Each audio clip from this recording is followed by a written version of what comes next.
Bahkan Allah mengatakan dalam ayat ini, wabil walidaini ihsanan, dan hendaklah kalian berbakti kepada kedua orang tua kalian dengan segala macam bentuk bakti. Ihsanan.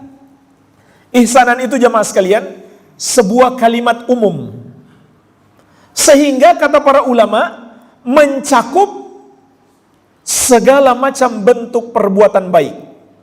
Artinya apa jamaah sekalian? Anak itu nggak perlu nanya lagi, bagaimana caranya saya berbuat baik kepada orang tua saya. Nggak perlu dia tanya. Semua perbuatan baik, semua yang bisa menyenangkan orang tuamu, lakukan. Itu perintah Allah. Nggak ada pengecualian.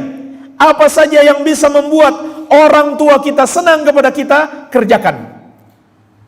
Karena jamaah sekalian, Allah tidak akan ridho kepada kita sampai kita mendapatkan ridho orang tua. Jangan harap kita bisa sukses dalam hidup ini. Jangan harap kita bisa berhasil dalam hidup dunia dan akhirat kalau orang tua nggak ridho kepada kita. Rasulullah SAW menegaskan, ridhollahi fi ridhol walidain wa sukhtullahi fi sukhtil walidain. Ridho Allah pada ridho kedua orang tua dan murka Allah pada murka kedua orang tua. Maksudnya, kalau orang tua kita sayang kepada kita, ridho kepada kita, senang kepada kita, Allah pun ridho kepada kita.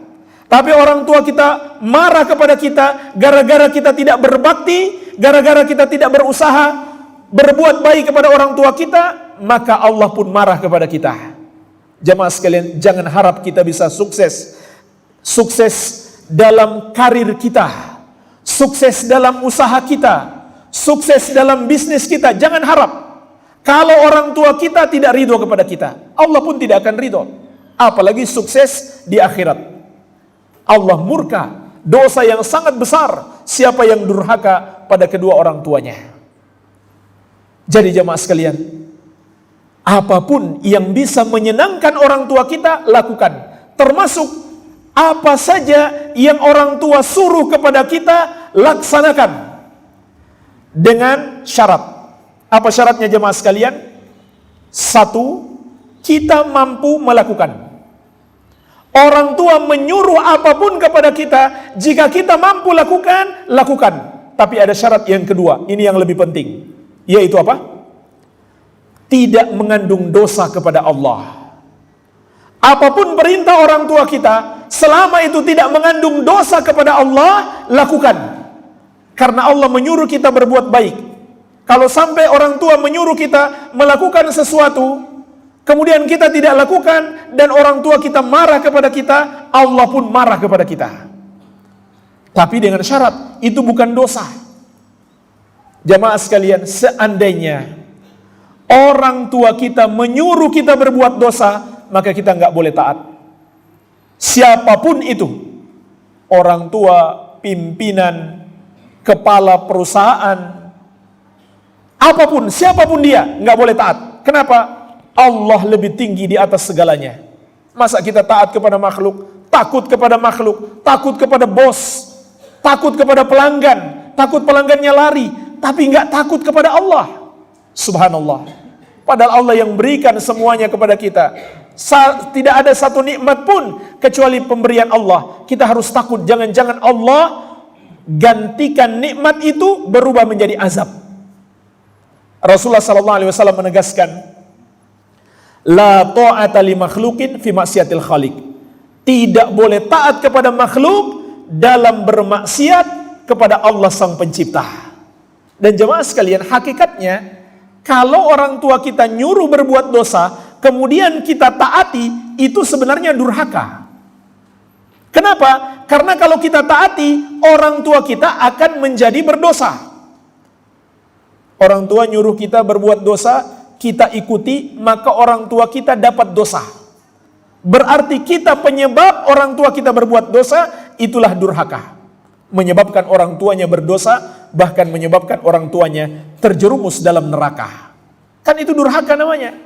Jadi nggak usah khawatir, saya nggak enak kalau nggak taat orang tua saya, nanti saya durhaka. Padahal kalau dia taat, justru itulah durhaka. Jamaah sekalian, jangankan orang tua kita menyuruh, Memaksa sekalipun nggak boleh kita taati. Apalagi memaksa kita menyembah selain Allah.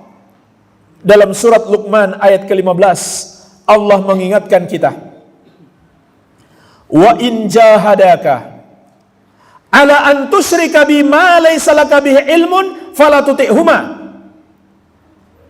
Seandainya kedua orang tuamu memaksa kamu untuk berbuat syirik kepadaku, untuk menyembah selain aku yang kamu tidak punya ilmu tentangnya, fala tuti'huma, maka jangan kamu taati keduanya.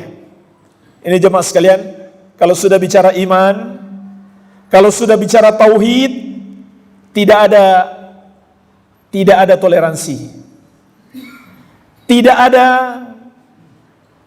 keringanan sedikit pun yang bisa kita berikan kepada orang lain.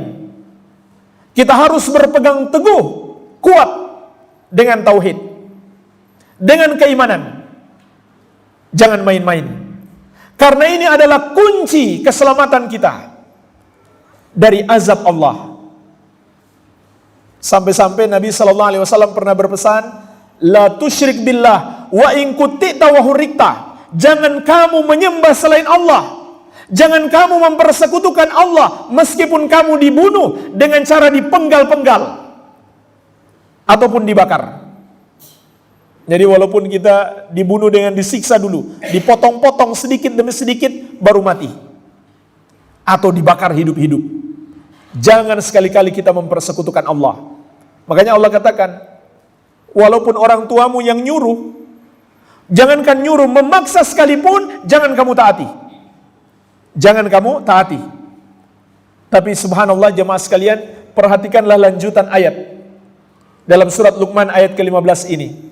Allah mengatakan, wasahibuhuma fid dunya ma'rufa, dan pergaulilah kedua orang tuamu yang kafir itu, yang telah memaksamu untuk kafir kepada Allah, pergaulilah mereka berdua di dunia dengan cara yang baik. Subhanallah, orang tua yang sudah kafir memaksa anaknya untuk kafir, untuk melakukan dosa terbesar, Allah masih mengatakan pergaulilah mereka dalam dunia ini dengan pergaulan yang baik.